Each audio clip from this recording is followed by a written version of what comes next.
Je mettrai des lignes comme ça, je mettrai l'irrigation ici, je ferai ça. Tu as besoin de temps, tu as besoin de temps de mettre de ça. Choix de la filière à développer, investissement, équipement, plusieurs points sont abordés sous la halle du marché de la Foire. Face à ces porteurs de projets très attentifs, les conseillers économiques de la Chambre d'agriculture et de la pêche leur donnent les clés pour une bonne installation. On les accompagne dans leur recherche de foncier, dans leur rédaction de bail,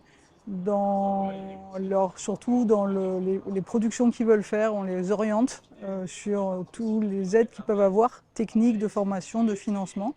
Et généralement, après, ça se termine par l'inscription à la Chambre d'agriculture en mode ce qu'on appelle provisoire, avec l'engagement de s'installer dans l'année. Et en fait, pour nous, ce qui est important, c'est vraiment d'essayer d'accompagner ces personnes, ne pas les lâcher dans la nature et qu'elles puissent leur faire les liens de temps en temps qui manquent pour qu'ils arrivent à créer un projet qui soit économiquement viable. Ce type de rendez-vous est très apprécié en ce moment, car de plus en plus de Calédoniens souhaitent se lancer. Historiquement, on l'a vu dans toutes les crises que la Nouvelle-Calédonie a traversées, notamment les crises du nickel. À chaque fois, on a un retour à la terre, quel qu'il soit, professionnel ou familial. Mais cette fois-ci, avec cette crise qui touche pas que le nickel, mais l'ensemble du pays, on voit qu'il y a une forte pression, une forte volonté de se réinstaller à la terre ou de prendre des bateaux pour aller à la pêche.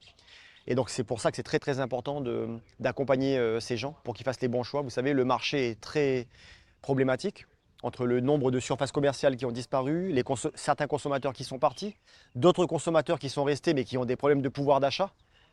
Avoir un afflux massif de nouveaux installants, c'est aussi fragiliser ceux qui sont en place et faire en sorte, et puis d'autres qui vont s'installer et qui vont aussi souffrir parce que le marché est saturé. Donc il faut vraiment accompagner ces gens pour qu'ils fassent les bons choix dès le départ.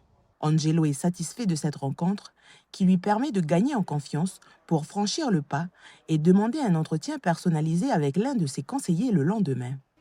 Comme on aime bien travailler la terre aussi, c'est ça. C'est surtout ça la motivation. À pousser des légumes, à donner à manger aux gens. C'est un bon métier.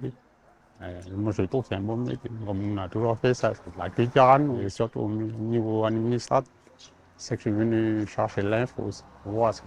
Les prochains rendez-vous de l'installation auront lieu le 13 novembre à Pointe-Boute et le 14 décembre à Bouraille.